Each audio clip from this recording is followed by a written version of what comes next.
जयंत चौधरी जी ने बहुत सही निर्णय लिया है और निर्णय लेने के अलावा अखिलेश यादव से मुसलमान भाग रहा है। ऐसे जयंत चौधरी भी इंजीनियर हैं और अखिलेश यादव भी इंजीनियर हैं, तो इन लोगों ने मेहनत नहीं किया है, ये धरातल से नहीं आए हैं, ये बाप की बपौती मिली है इनको, तो ये लोग संभाल नहीं पाएंगे उसको। आप कहते थे अकेला सब पे भारी, तो ये 40 का गठबंधन क्या है? अली बाबा 40 चोर। अगर समाजवादी पार्टी बहुत बड़ी मुसलमानों की हितैषी है तो मुसलमान को क्यों राष्ट्रीय अध्यक्ष नहीं बना रही, क्यों मुसलमान को नेता विरोधी दल नहीं बना रही? 400 के पार 143 सीट बचती है, उसी पर भाजपा समेट के रह जाएगी। शेर की सवारी से जेल की सवारी तक माननीय अखिलेश जी ने भेज दिया है। माननीय चौधरी अजीत जी चुनाव लड़े थे और ये लड़े थे मथुरा से, आप पूरी अच्छी तरह से जानते हैं। क्या वहाँ पर मार्जिन रहा चुनाव हारने का? उसमें जाट कम्युनिटी ने वोट नहीं दिया जयंत को और जयंत के पिताजी को।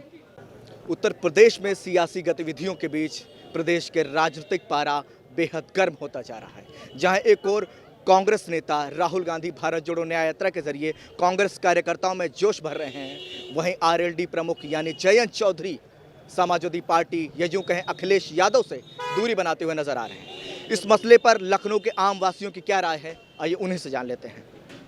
सबसे पहले आप अपना नाम बताइए। शराफत अली। शराफत अली, हम ये जानना चाहेंगे, जिस तरीके से आरएलडी को कहा जा रहा था कि वो अखिलेश यादव के साथ गठबंधन में साथी रहेंगे, सीटें भी दे दी थी समाजवादी पार्टी ने, फिर ऐसी क्या बात हो गई जो वो अब छोड़कर जा रहे हैं? देखिए, उन्होंने जयंत चौधरी जी ने बहुत सही निर्णय लिया है और निर्णय लेने के अलावा अखिलेश यादव से मुसलमान भाग रहा है। ऐसी क्या वजह है? ऐसे ये वजह है, बदरुद्दीन अजमल साहब को, डॉक्टर असदुद्दीन ओवैसी को नहीं इस गठबंधन में मिला रहे हैं। अगर समाजवादी पार्टी बहुत बड़ी मुसलमानों की हितैषी है तो मुसलमान को क्यों राष्ट्रीय अध्यक्ष नहीं बना रही, क्यों मुसलमान को नेता विरोधी दल नहीं बना रही? क्या मुसलमान वोट लेने के लिए ही है और हिस्सेदारी के लिए नहीं है? दूसरी चीज़ रही है, जयंत चौधरी के दादा स्वर्गीय चौधरी चरण सिंह, उनके पिता चौधरी स्वर्गीय अजीत सिंह, वो एक गरीबों के और दबे कुचलों के मसीहा रहे हैं। उन्होंने हमेशा किसान की बात उठाई है। समाजवादी जो भी पैदा हुई है वो लोक दल से और चौधरी चरण सिंह ही कोंख से पैदा हुई है। मैं ये समझता हूँ समाजवादी से जो गठबंधन करेगा वो बेघर हो जाएगा। जयंत चौधरी जी ने जो निर्णय लिया है वो बहुत सही लिया है। और आजम खान साहब को आप देख लीजिए, शेर की सवारी से जेल की सवारी तक माननीय अखिलेश जी ने भेज दिया है। न एक राज्यपाल को ज्ञापन दिया है और न जो है उनके लिए धरना प्रदर्शन किया है और न कोर्ट गए हैं। इस समय पर जनता खुद सोच रही, भारतीय जनता पार्टी सबका साथ, सबका विकास, सबका विश्वास लेके चल रही है और अखिलेश यादव जी के वहाँ परिवारवाद और जातिवाद सबसे ज़्यादा। तो अखिलेश यादव जी के क्या है, यहाँ आपको लगता है परिवार और जातिवाद ज़्यादा हावी है? कहाँ से परिवारवाद है? वो जो आरएलडी वाले हैं, आपको पता नहीं है कि ये इनकी विचारधारा से कहीं नहीं मेल खाता भाजपा का। मैं सिर्फ इतना कह रहा हूँ, आचार संहिता का इंतजार करिए, पिक्चर अभी बाकी है। आपको लगता है आरएलडी वापसी कर सकती है? नहीं, ड्रामेबाजी है, ये सब ड्रामेबाजी है। चाहे ममता की ले लीजिए और नीतीश कुमार को तो जैसे कि नरेंद्र मोदी कहते हैं कि हमने विपक्ष का जो है, कहता है कि हमने विपक्ष के जो है वो नायाब हीरे को चुरा लिया है। बिल्कुल सही कहा उसने, ये विपक्ष का नायाब हीरा है, मगर कभी कभी ये दूसरे पक्ष में जाता है ना तो ये बड़ा दुश्वारियाँ पैदा करता है। नरेंद्र मोदी को उस हीरे से चाटना नहीं चाहिए, ये ध्यान रख लीजिएगा। वो नीतीश कुमार है, वो पलटना जानता है और पलटी मारना भी जानता है। तो समय का आरएलडी प्रमुख, सिर्फ समय का इंतजार करिए, आचार संहिता लगने दीजिए, पिक्चर अभी बाकी। और कोई सवाल आपको? नहीं, मैं ये जानना चाहता हूँ, आपने कहा आरएलडी का जिक्र किया कि पिक्चर अभी बाकी है, आपको लगता है क्या कि आरएलडी के प्रमुख जो फैसला लेने वाले हैं वो गठबंधन के पक्ष में जाएगा? पहली बात तो ये सब अफवाह है, ये अफवाह आप मानते हैं? अफवाह मानते हैं और इसके पीछे कोई तथ्य हमें नज़र नहीं आ रहा। समय का इंतजार करिए। मुझे नहीं लगता कि वो इनके, अगर फिर कोई सौदेबाजी हो के या करके कुछ ऐसा होता हो, देखिए सत्ता का लालच सबको होता है, मगर मुझे नहीं लगता आरएलडी लीडर ऐसा करेंगे। तो क्या आपको लगता है आरएलडी लीडर ऐसा करने जा रहे हैं? भाई साहब को नहीं लगता? इसकी वजह क्या लगती है आपको? देखिए, एक चीज़ हम आपको बता दें, जब सरकार तानाशाही करती है तो विपक्ष लगा के रोड से और सदन तक और कोर्ट तक संघर्ष करता है। विपक्ष बिल्कुल नंगा हो चुका है और विपक्ष में अगर जयंत चौधरी ने दल उनको चलाना है, वो एक नेता हैं, समझो, उनको एक निर्णय लेना, उनका निर्णय लेना सही है और इसमें कोई दो राय नहीं होंगे। और जो है जयंत चौधरी जी ने बहुत सही निर्णय लिया। ये न कोई ड्रामेबाजी है, न कोई सौदेबाजी है, ये राजनीतिक एक पटल पर जो है मामला तय हुआ है। उनको 4 सीटें भारतीय जनता पार्टी ने दी है और भारतीय जनता पार्टी ने जो है उनको अच्छी तादाद में संख्या देने का काम करेगी। और पिछड़ी जात चाहे वो अनुसूचित जात, सबको मिला के जयंत चौधरी और भारतीय जनता पार्टी ये एक इतिहास फिर 2024 में 400 पार रचेंगे। आपको इस मसले पर क्या लगता है? पहले अपना नाम बताइए। लालजीत यादव। लालजीत यादव। यादव जी, आपको क्या लगता है, जहां एक और ये बात कर रहे हैं आरएलडी नहीं अलग होगी, खबरें ये चल रही हैं कि आरएलडी गठबंधन से लगभग अलग मानी जा रही है, क्योंकि बातचीत केंद्रीय स्तर पर चल रही है, अमित शाह से चल रही है। इस बात को आप कितनी सच्चाई मानते हैं, या इससे इम्पैक्ट क्या पड़ेगा लोकसभा चुनाव में?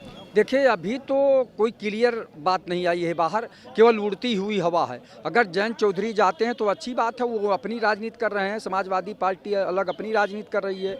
सबसे बड़ी बात है कि अब जनता चुनाव लड़ने जा रही है, न जयंत चौधरी चुनाव लड़ने जा रहे हैं, न अखिलेश यादव जी चुनाव लड़ने जा रहे हैं। जनता आपके 10 सालों के कार्यों को देख चुकी है।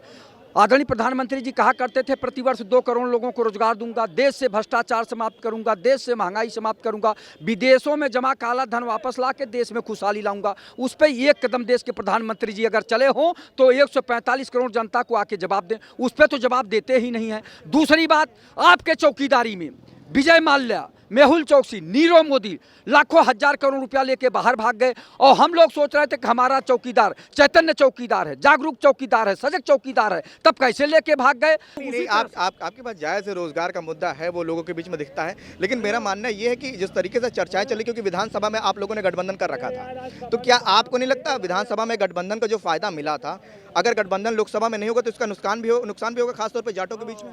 देखिए, ऐसा है, बहुत ज़्यादा नुकसान नहीं होगा। आपको बता दूं कि मेरठ मंडल में अजीत सिंह जी का या स्वर्गीय अजीत सिंह जी का और जयंत चौधरी जी का प्रभाव है, मानता हूं, लेकिन वहां कितनी सीटें समाजवादी को मिली है ये भी देखने वाली बात है। सबसे ज़्यादा सीट अगर मिली है तो पूर्वांचल से समाजवादी पार्टी को मिली है। कई जिलों में 4-4 जिलों में जो है भाजपा का एक भी विधायक नहीं है। और लोग से भी राय मशवरा कर लेते हैं। आपका नाम क्या है? दिनेश मिश्रा। दिनेश मिश्रा जी, मैं जानना चाहता हूं, जिस तरीके से चर्चाएं चल रही हैं कि आरएलडी अखिलेश यादव से दूरी बना रही है, समाजवादी पार्टी से गठबंधन तोड़ने के कगार पे है, एनडीए में वह गठबंधन शामिल हो सकता है, ऐसे में आपको क्या लगता है कि आरएलडी से गठबंधन तोड़ने से अखिलेश यादव को नुकसान होगा या नहीं? देखिए, नुकसान होगा या नहीं ये तो मुझे नहीं मालूम है, लेकिन मुझे इतना ज़रूर मालूम है कि समाजवादी पार्टी ने आरएलडी को ख़त्म कर दिया। जो पहले लोकदल हुआ करती थी, लोकदल को ही ख़त्म कर दिया। अजीत सिंह हमेशा कभी जनता के बीच नहीं गए, वो बाप की बपौती पर चलते रहे, इंजीनियर थे, और जयंत चौधरी भी इंजीनियर हैं और अखिलेश यादव भी इंजीनियर हैं। तो इन लोगों ने मेहनत नहीं किया है, ये धरातल से नहीं आए हैं, ये बाप की बपौती मिली है इनको, तो ये लोग संभाल नहीं पाएंगे उसको, ये निश्चित तौर पर तय है। तो हमको लगता है, लेकिन इस बार हमें ज़्यादा चर्चा करने के बजाय जनता के मुद्दों पर चर्चा करना चाहिए। नहीं, आपका कहना नहीं, वो कहना आपका जायज़ है, लेकिन जनता के द्वारा ही चुन के उनके विधायक आए हैं। 2022 में विधानसभा जो चुनाव हुआ था उसमें अखिलेश यादव और जयंत चौधरी की पार्टी का गठबंधन था। अब लोकसभा चुनाव में गठबंधन टूटने के कगार पे है, आपको क्या बड़ी वजह मानते हैं टूटने की? सबकी अपनी स्वार्थपरता की भावनाएं हैं। भारत में जितनी भी पार्टियां हैं, सबकी अपनी अपनी निजी महत्वाकांक्षाएं हैं, अपने परिवार की महत्वाकांक्षाएं, इसी पर सारी पार्टियां चल रही हैं। आपको क्या लगता है कि आरएलडी के जुड़ने से भारतीय जनता पार्टी से जाट वोट बैंक में खासतौर पर प्रभाव पड़ेगा? हमको लगता है बहुत ज़्यादा फर्क नहीं पड़ेगा। फर्क पड़ेगा, लेकिन बहुत ज़्यादा फर्क नहीं पड़ेगा। कुछ ना कुछ तो ऐसे लोग हैं जो जयंत चौधरी के से ताल्लुकात रखते हैं, कुछ उनकी विचारधारा के जो चौधरी चरण सिंह जी के हैं वो शायद नहीं रखेंगे। नहीं, खासतौर पे कहा जा रहा है बागपत और मथुरा की सीट को लेकर दोनों तय हो चुकी, तीसरी सीट जो फंसी मुजफ्फरनगर, जो जाट बेल्ट के लिए माना जाता है, तो आपको नहीं लगता जाट वोट बैंक अच्छा खासा प्रभाव डालता है जिस क्षेत्रों में, उससे भाजपा को फायदा होगा अगर आरएलडी में शामिल हो रहे हैं? देखिए, कोई भी पार्टी जब किसी से जुड़ती है तो उसके समर्थक और दोनों समर्थक होते तो जुड़ो, निश्चित तौर पर फ़ायदा मिलता है, इसमें कोई दो राय नहीं। कोई भी किसी पार्टी से जुड़ेगा, लेकिन इसका मतलब नहीं कि हर जगह हो जाएगा। 2 सीट के लिए अगर कोई इस तरीके की बात कर रहा है तो हमारे ख्याल से नासमझी की बात कर रहा है, क्योंकि 543 सीट है, उसके लिए बात किया जाना चाहिए। और 543 सीट पर जवाब देने के लिए जनता है। जनता गरीबी, महंगाई से, अशिक्षा, बेरोजगारी से जूझ रही है, और इस मुद्दे पर इलेक्शन होगा। आरएलडी हो चाहे समाजवादी पार्टी हो, अब जनता ये देख के चेहरा नहीं देती है कि कौन किस जाति का है, कौन किस बिरादरी का है। वो ये जान चुकी है, भारत की जनता जान चुकी है कि हर व्यक्ति अपने अपने परिवारवाद के लिए लड़ रहा है। अपने अपने निजी हितों के लिए लड़ रहा है। ऐसे में जब जनता वोट करेगी तो मुद्दे जनता के होंगे और जनता उस स्थान पर मुद्दे करेगी। और हमको लगता है कि भारतीय जनता पार्टी अब की बहुत ही नीचे जाएगी। जैसा उनके लोग कह रहे हैं 400 के पार 143 सीट बचती है, उसी पर भाजपा समेट के रह जाएगी। हम आपसे जानना चाहेंगे, जिस तरीके से मैं खासतौर बात करूंगा जाट बेल्ट की, अगर गठबंधन ही टूटता है किसी भी कारणवश, आप कह रहे हैं कि ये नहीं होगा, अगर ऐसा होता है तो आपको नहीं लगता कि उस क्षेत्र में इम्पैक्ट पड़ेगा और इसका फायदा सीधा सीधा एनडीए को होगा? भाई देखिए ना, आप कहते थे अकेला सब पे भारी, तो ये 40 का गठबंधन क्या है? अली बाबा 40 चोर, मोदी अली बाबा और बाकी 40 चोर। और आपको बता दें, ये कहते हैं 400 से पार, यानी कि 405 सीटों का प्रधानमंत्री ने परसों जिक्र किया है और उसमें से 370 खुद लाना चाह रहे हैं।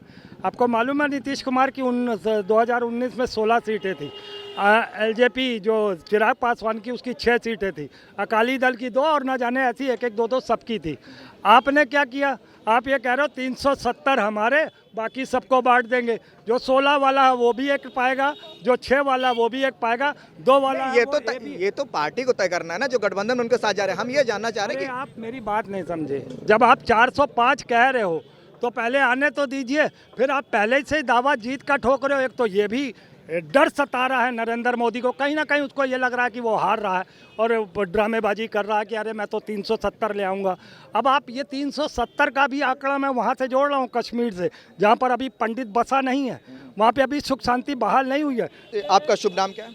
आनंद द्विवेदी। आनंद दुबे जी, मैं ये जानना चाहता हूँ, आप खबरें उड़ रही हैं कि आरएलडी जो है गठबंधन से अलग हो रहा है, इंडिया अलायंस से अलग हो रहा है। आपको क्या लगता है कि आरएलडी गठबंधन से अगर अलग होता है, एनडीए के खेमे में जाता है, तो नरेंद्र मोदी को इसका लाभ होगा या नहीं? बिल्कुल लाभ होगा। क्या लाभ? इसके पहले जब 2022 का चुनाव था, भाजपा ने अकेले लड़ा था, तो उस समय उत्तर प्रदेश में, पश्चिमी उत्तर प्रदेश विशेषकर जो फोकस रहा है योगी मोदी जी का, वहाँ से अधिकतर सीटें जीत के जो है सरकार बनी है। तो अगर जो अकेले वो उतनी सीटें लाते हैं तो आरएनडी मिलने से इनको लाभ विशेष तौर पर होगा। आरएलडी का जो गठबंधन कयासों का बाजार गर्म है कि वो इंडिया अलायंस को तोड़कर कहीं ना कहीं एनडीए में शामिल होने जा रहे हैं। इससे आपको क्या लगता है कि खासतौर पे जो जाट लैंड है उस पर कितना प्रभाव पड़ेगा या इससे मोदी सरकार कितना फायदा होगा? सरकार तो 400 पार का नारा दे रही है, फिर इनको ज़रूरत क्यों पड़ने लगी? क्या 443 सीट जीतना चाहती है भारतीय जनता पार्टी? अगर उनका नारा 400 है तो किसी की सहयोगियों की ज़रूरत नहीं पड़नी चाहिए। फिर भी वो 30-35 दलों से गठबंधन कर किए हैं। 400 पार तो हमारे यहाँ लहसुन हो गया है, सरकार भी 400 पार हो जाएगी, क्योंकि हम लहसुन खाने वाले लोग हैं। 400 रुपये हम खरीदेंगे तो सरकार को भी 400 में पार पहुँचाएंगे। हो सकता है पाताल में ना पहुँचा दें 400 के पार। मुझे तो ऐसा महसूस हो रहा है चुनाव से पहले जितने 10-12 दल बचे हुए हैं वो भी चले जाएंगे बीजेपी में। आपका शुभ नाम? सुशील बौद्ध जी, सुशील बौद्ध नाम है मेरा जी। आपको क्या लगता है कि जिस तरीके से लोकसभा चुनाव के लगभग मुनादी पीटी जा चुकी है, हर तरफ चुनावी माहौल सरगर्मी तेज है, इस बीच आरएलडी के जो प्रमुख है जयंत चौधरी, अभी तक 2022 विधानसभा चुनाव में उन्होंने अखिलेश यादव के साथ गठबंधन कर रखा था, अब वो मोदी की तरफ कहीं ना कहीं जाते हुए दिखाई दे रहे हैं, एनडीए अलायंस की तरफ जाते हुए दिखाई दे रहे हैं। तो आपको क्या लगता है इससे क्या लाभ मिलेगा? किसको लाभ मिलेगा? एनडीए को? जी, एनडीए को कोई लाभ नहीं मिलने वाला उनसे। इनफैक्ट जहाँ तक मेरा एनालाइज कहता है, पिछली बार जब 2019 का लोकसभा चुनाव हुआ था तो मुजफ्फरनगर से आदरणीय चौधरी अजीत जी चुनाव लड़े थे और ये लड़े थे मथुरा से। आप पूरी अच्छी तरह से जानते हैं क्या वहाँ पर मार्जिन रहा चुनाव हारने का। उसमें जाट कम्युनिटी ने वोट नहीं दिया जयंत को और जयंत के पिताजी को, आदरणीय चौधरी अजीत जी को कोई वोट नहीं दिया। अगर वो वोट देते तो वो लोकसभा में होते दोनों। आदरणीय अखिलेश यादव जी ने उनको राज्यसभा भेजा, जबकि वो राज्यसभा भेजने की स्थिति में नहीं थे, फिर भी उनको भेजा। जाट कम्युनिटी, जहाँ तक मैं मानता हूँ, वेस्ट यूपी में जहाँ जयंत चौधरी आरएलडी का प्रभाव है, वेस्ट यूपी में जो ये 4-5-6 लोकसभाएँ हैं वहाँ पर उनका थोड़ा प्रभाव है, लेकिन वो सारी की सारी जाट बेल्ट जो है वो बीजेपी के साथ ऑलरेडी पहले से जुड़ी हुई है। इसकी क्या वजह है? वजह क्या है कि देखिए, बीजेपी का एजेंडा बिल्कुल साफ सुथरा है, वो हिंदुत्व की राजनीति करती है। उसका एजेंडा ना दाएं है ना बाएं है, वो अपने एजेंडे पे सेट है और वो अपनी जगह सही है।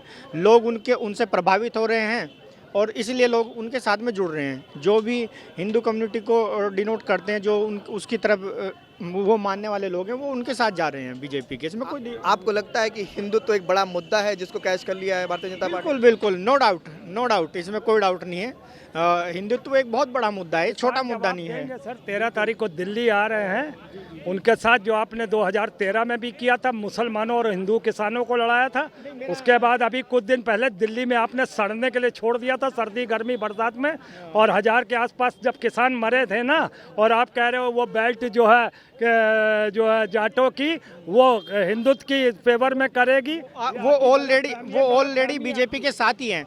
देखिए, चुनाव लड़ ले जयंत चौधरी, आरएलडी चुनाव लड़ ले, लेकिन उनको वोट किसका मिला? जो 2019 में चुनाव लड़ा गठबंधन के साथ, उनको वोट किसका मिला? शेड्यूल कास्ट का वोट मिला। बसपा कोई कैंडिडेट नहीं था, समाजवादी का कोई कैंडिडेट नहीं था, उन्हीं दोनों पार्टियों का वोट उसको मिला, उसको अपना वोट नहीं मिला। ये एक कड़वा सच है।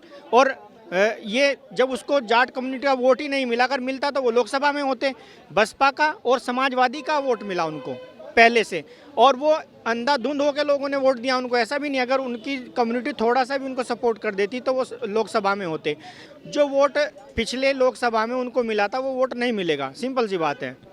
अब आप देखिए ना, 200-400 वोट से चुनाव हार रहे हैं लोकसभा जयंत चौधरी के आदरणीय पिताजी अजीत चौधरी जी 200 वोटों से चुनाव हार रहे हैं। कोई ये चुनाव हारने वाली बात है? उनकी कम्युनिटी ने उनको सपोर्ट ही नहीं किया, जाट कम्युनिटी ने। तो इसका मुझे नहीं लगता कि भाजपा को कोई ज़्यादा बड़ा फायदा होगा, सिंपल सी बात ना। भाजपा को कोई ज़्यादा बड़ा फायदा नहीं होगा। इसकी बड़ी वजह बता रहे हैं कि जाट वोट बैंक जो है वो पहले से ही भारतीय जनता पार्टी के साथ इंटैक्ट है, तो इसका ज़्यादा प्रभाव एनडीए में साथ आने से पड़ने वाला नहीं, क्योंकि वो शुरुआत से ही जाट वोट बैंक की राजनीति पहले से ही पश्चिम में करती रही है। वीडियो जर्नलिस्ट शुभम त्रिपाठी के साथ मैं अमित विक्रम, संदेश वाहक, लखनऊ।